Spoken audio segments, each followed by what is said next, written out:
Salam jumpa para saudara yang terkasih. Semoga kalian dalam keadaan yang sehat-sehat di tengah pandemi ini.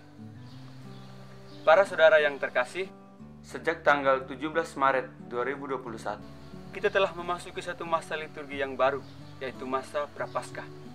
Prapaskah dalam bahasa Inggris Lent, bahasa Latin Quadragesima atau 40, adalah masa yang mendahului masa Paskah dalam tradisi umat Katolik. Masa ini mencakup 40 hari. Dan sebentar lagi kita akan memasuki Pekan Suci. Apa saja yang ada dalam Pekan Suci itu? Mari kita lihat semua yang ada dalam Pekan Suci. Yang pertama ada Minggu Palma. Perayaan Minggu Palma dalam Gereja Katolik adalah sebagai suatu peristiwa iman yang sangat istimewa bagi umat Katolik. Mengapa perayaan ini sebagai sesuatu yang istimewa bagi iman Katolik? Karena perayaan ini dirayakan untuk mengenang kembali peristiwa masuknya Yesus sebagai Mesias dan pembebas dari segala bentuk ketidakadilan dalam hidup. Dan perayaan Minggu Palma ini juga sebagai pintu masuk bagi kita untuk merenungkan kembali peristiwa penderitaan dan kematian Yesus serta kebangkitannya. Kedua ada Kamis Putih. Perayaan Kamis Putih adalah salah satu perayaan atau bagian yang ada di dalam perayaan Tri Hari Suci. Yang sudah kita ketahui bersama bahwa dalam perayaan Tri Hari Suci ada 3 bagian perayaan. Yang pertama, perayaan Kamis Putih itu sendiri. Dan yang kedua, Jumat Agung. Dan yang ketiga, perayaan Sabtu Suci. Terus, apa yang kita renungkan dari perayaan Kamis Putih itu? Ada 3 hal yang akan kita renungkan.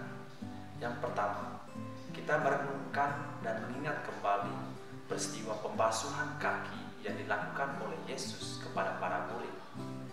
Dan yang kedua, kita merenungkan kembali malam perjamuan terakhir antara Yesus dengan para murid.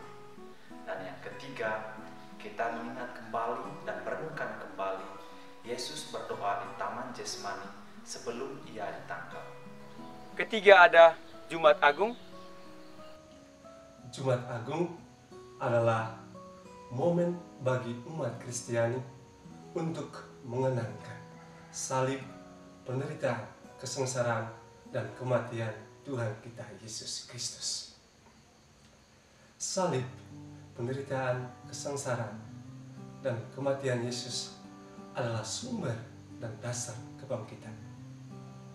Dan untuk tiba pada kemuliaan kebangkitan, Yesus harus melalui salib, penderitaan, dan kematian.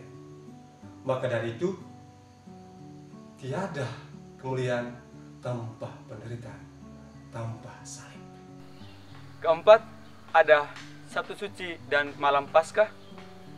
Sabtu Suci adalah momen untuk berdoa dan berpuasa seraya menantikan kebangkitan Kristus.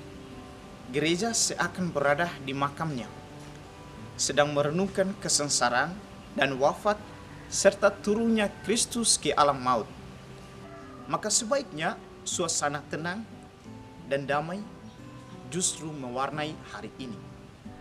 Sedangkan malam Paskah adalah momen gereja berjaga dalam doa dengan merayakan suatu liturgi agung untuk mengenangkan saat-saat Tuhan bangkit dari kematian. Gereja sesungguhnya sedang menantikan kedatangan Tuhan kembali.